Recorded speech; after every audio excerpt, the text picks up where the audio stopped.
नमस्कार मित्रांनो, आपण परमहंस परिव्राजकाचार्य श्री टेंबे स्वामी महाराजांच्या चरित्रातील एक प्रसंग पाहत आहोत. चला तर मग येत आहे ना ऐकायला. चला. हरिओम. प्राणशंकर दवे नावाचे एक गृहस्थ तिलकवाडा येथे राहत होते. अतिशय प्रामाणिक व कर्मनिष्ठ व्यक्ती होती. पगार चांगला होता. एका इंग्लिश कंपनीमध्ये ते नोकरी करीत होते. तसेच त्यांचा एक मित्र आणि दूरचा नातेवाईक त्याच्या हाताखाली काम करीत होते. प्राणशंकरचा या दोघांवर खूप विश्वास होता. सर्व सुरळीत चालले होते. एकदा प्राणशंकर 6 महिन्याच्या रजेवरती गेले. जाताना त्याच्या मित्राने काही कोऱ्या कागदावर सह्या करून घेतल्या व त्याच्या आधाराने कंपनीच्या हिशोबात लाखो रुपयांची अफरातफर करून स्वतःसाठी पैसे कमवले. प्राणशंकर 6 महिन्याने आल्यानंतर ते खोटे हिशोब प्राणशंकरच्या नावाने उघडकीस आले. ते खोटे नाटे आरोप आपल्यावर लागले असल्याचे कळताच आपली अब्रू बेअब्रू होऊ नये म्हणून ते रातोरात घराबाहेर पडले. तसे त्यांनी आपल्या पत्नीला व मालकास चिठी लिहून ठेवली होती. फिरत फिरत स्वतःला लपवीत वेश पालटून ते मध्य प्रदेशात पोहोचले. तेथेही त्यांनी आपल्यावर पकड वॉरंट आल्याची हकीकत पेपरात वाचल्याने आता आत्महत्येशिवाय दुसरा पर्याय नाही या हेतूने एका डोहापाशी आले. सर्वत्र रात्र होती. अंधार होता. त्यांनी आपल्या छातीला दगड बांधला व डोहात उडी टाकून प्राणहत्या करण्यास ते प्रवृत्त झाले. ते उडी टाकणार इतक्यात एका संन्याशीने त्यांना अडवले. तो संन्याशी तेथे आला आणि त्यांनी प्राणशंकरास आत्महत्या करण्यापासून परावृत्त केले व मोरटक्का स्टेशनवर त्यांना जाण्यास सांगितले.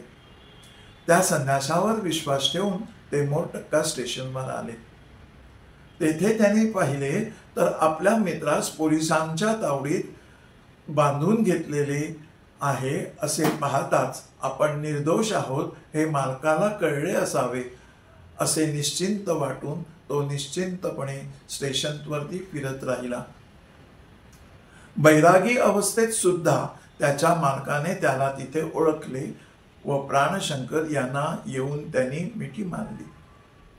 पुढे त्यांनी प्राणशंकरास आपल्या कंपनीत भागीदारीत घेतले. योगायोगाने काही दिवसांनी काही कामानिमित्त एके दिवशी प्राणशंकर गायनाचार्य वासुदेव गणेश अनगरे यांच्या घरी पोहोचले. त्यांच्या घरी त्यांनी एक फोटो पाहिला. ते त्या फोटोकडे पाहत राहिले. त्यांना आश्चर्याचा धक्का बसला होता. अनगरेंना त्यांनी विचारले, हे कोण? अनगरे यांनी आपले गुरु परमहंस परिव्राजकाचार्य श्री वासुदेवानंद सरस्वती महाराज असल्याची ओळख प्राणशंकरांना दिली. तेव्हा त्यांनी अनगरे यांना आपल्या आयुष्यात घडलेला सर्व वृत्तांत कथन केला व हेच ते संन्यासी होत ज्यांनी मला आत्महत्येपासून प्रवृत्त केले असे म्हणून त्यांनी त्यांचा पत्ता विचारला. कुठे भेटतील हे सर्व त्यांनी विचारून घेतले.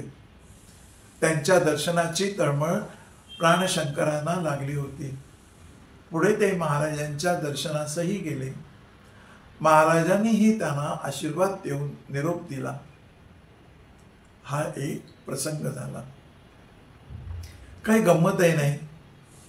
माणूस मोहाच्या अधीन जाऊन काही कर्मे करीत असतो, परंतु त्या ईश्वरी शक्तीचा कर्माच्या फळाचा न्याय हा कोणताही बदल न होणारा असतो हे कोणालाही लक्षात येत नाही. केलेल्या कर्माची चांगली वाईट फळे त्याला भोगावी लागतच असतात. काही फळे याच जन्मात तर काही फळे पुढच्या जन्मात ती भोगावयास लागतातच. हे जग तर लोभ मोह या विकाराने लुब्ध आहे.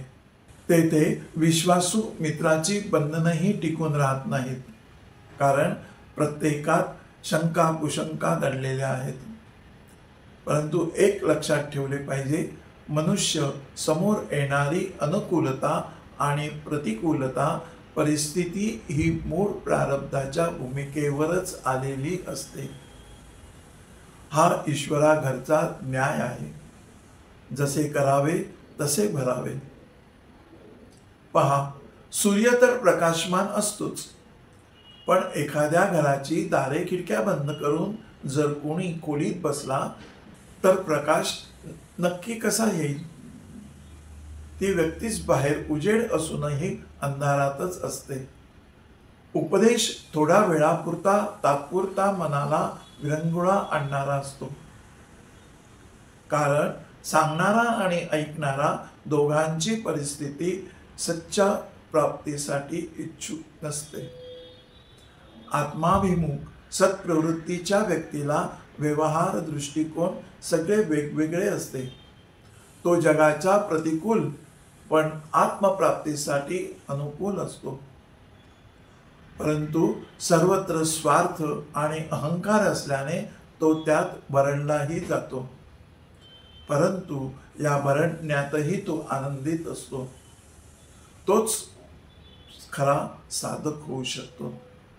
जेवढे दुःख तो सहन करेल तेवढी त्याची उपासना तेजस्वी होते. तो आत्मचिंतनाकडे अधिक जाण्याचा प्रवृत्त होतो. इथेच थांबू. असो, पुन्हा भेटू पुढल्या एका प्रसंगात. गुरुदेव दत्त.